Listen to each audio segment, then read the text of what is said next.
What's going on? I'm George on tap, or George Arjour. Welcome on into the good, the bad, the ugly Atlanta Hawks edition.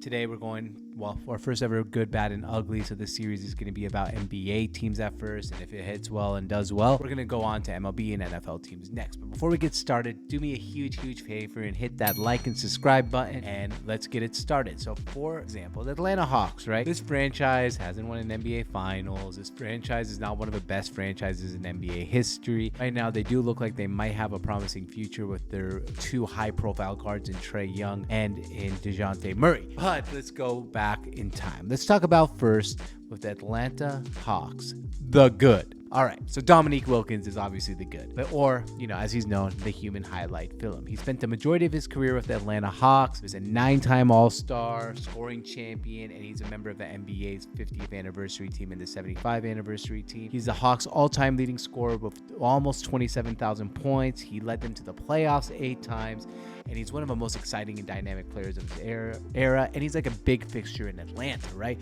Like everyone in Atlanta knows about Dominique, right? He has, he back in the day was supposedly a big nightclub guy, but now he has restaurants, charity works, and just a beloved figure.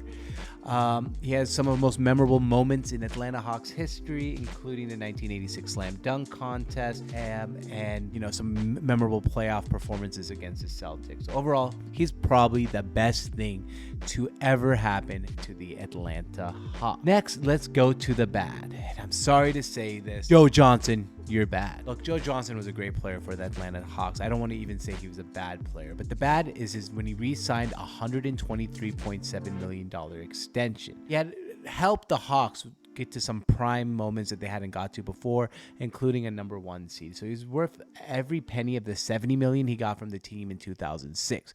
But in 2010, he signed a $123.7 million extension, and after 2 years, they traded him to the Nets. He just never performed well enough to make that extension worth it.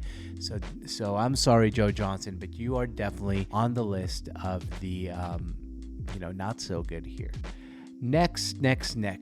Well, here, before we get to next, I do have a funny story. I did run into Joe Johnson once in Las Vegas when I was younger, so I used to bring my Xbox and stuff to play Madden. The day Madden released, he was in line trying to buy Madden the same time it came out as I did. So shout out to Joe Johnson and Madden franchise. And the bad. I mean, there's a lot of bad for the Atlanta Hawks during their time. Thought about some things like Kent Bazemore's $70 million extension. The bad. It has to be the 2004 and 2000 through 2005 NBA season, when the Atlanta Hawks finished 13-65. Can you believe that? 13-65.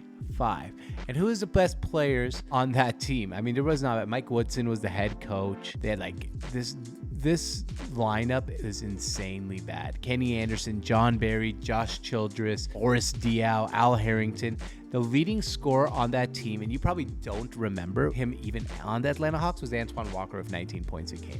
I don't even remember Antoine Walker playing for the Atlanta Hawks. So that's where we have it. The good, the bad, the ugly with the Atlanta Hawks. We got the good Dominique Wilkins, the bad, sorry, Joe Johnson, and the ugly, the 2004-2005 Atlanta Hawks. Thank you for watching, and if you like this type of content, make sure you hit that like and subscribe button, as we're going to talk more about sports, culture, and some travel around sports.